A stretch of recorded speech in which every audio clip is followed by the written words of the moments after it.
Hi guys. Just bear with me. This is my first one, so I'm clueless, but we're kind of gonna go over this anyway.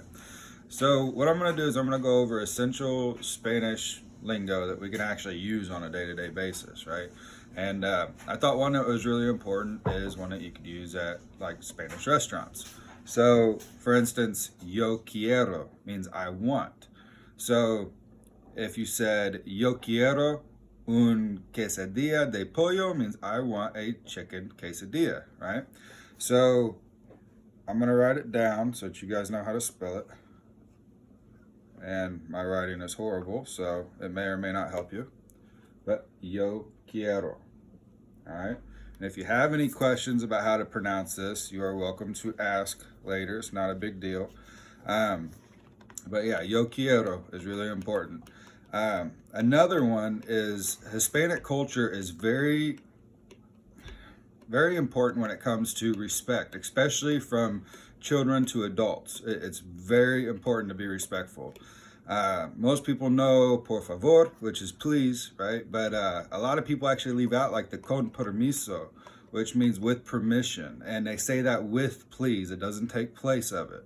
So, say you're a child at a restaurant and you want to ask for more sour cream. You would say, con permiso, extra crema, por favor. So you would still say the please, but the con permiso goes with it. And that's really important. And you can also say that to like nicely go around somebody at Walmart or anywhere. Like say you got to get in front of them for something, you would say con permiso as a question, and then they'll let you through. And usually with a smile because they're excited you actually said something that made sense to them. I'm gonna write that one down too.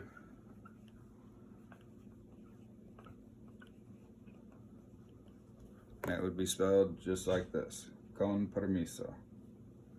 Okay, so those are two vital ones as far as when it comes to eating or just being generally polite, right?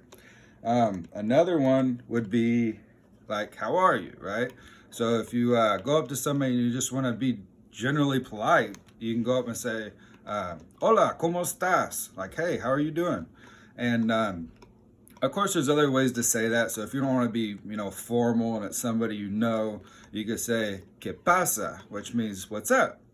So, que pasa is kind of a fun way, and you still get the same answers in return, like bien, así, así, things like that. So, if somebody asks you, ¿cómo estás? You're going to say, if you're in a good mood, you'll say bien.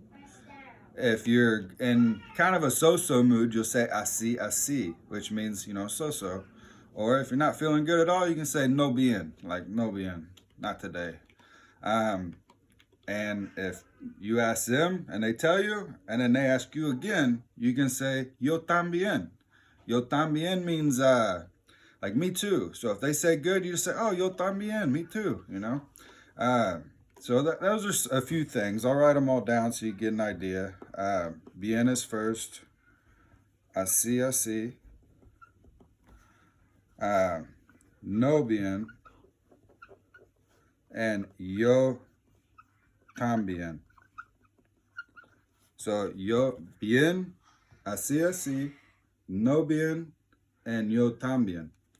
Okay, so those are all examples of how to answer for, ¿cómo estás? Or ¿qué pasa? ¿Qué onda? Like those are all ways to say, hey, what's up? What's going on?